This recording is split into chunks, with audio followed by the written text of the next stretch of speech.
acting Guam Medical Association President Dr. Chris Beeling is taking issue with the Guam National Olympic Committee's decision to select a doctor from the Philippines as Team Guam's official physician instead of a local physician.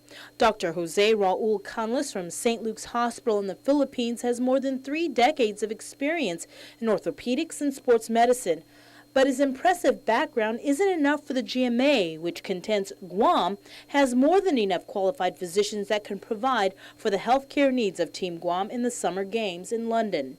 The GMA argues that like U.S. athletes competing for Team USA, U.S. Olympic physicians must provide meaningful service to the U.S. Olympic effort.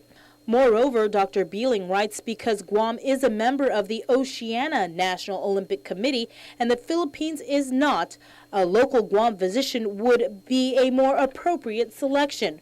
Responding long distance on personal leave in Portland, GNOC President Rick Blas says it is unfortunate that certain doctors have decided to take center stage over Guam's athletes heading to the Olympic Games.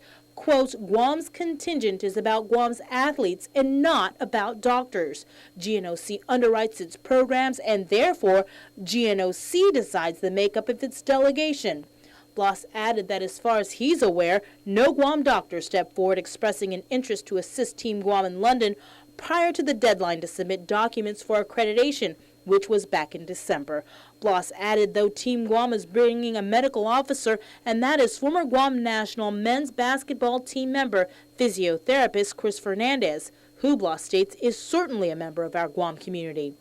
Blas says that since the death of Dr. Pat Sagisi, who was active with the GNOC medical mission, no local physician has been as committed as he. We hope that one day someone who is not just interested in the Olympic Games will step up to the plate and contribute his or her time in the way that Dr. Sagisi contributed to Team Guam. Blas wrote, quote, why the complaint now? One can only wonder. It is, after all, another Olympic year.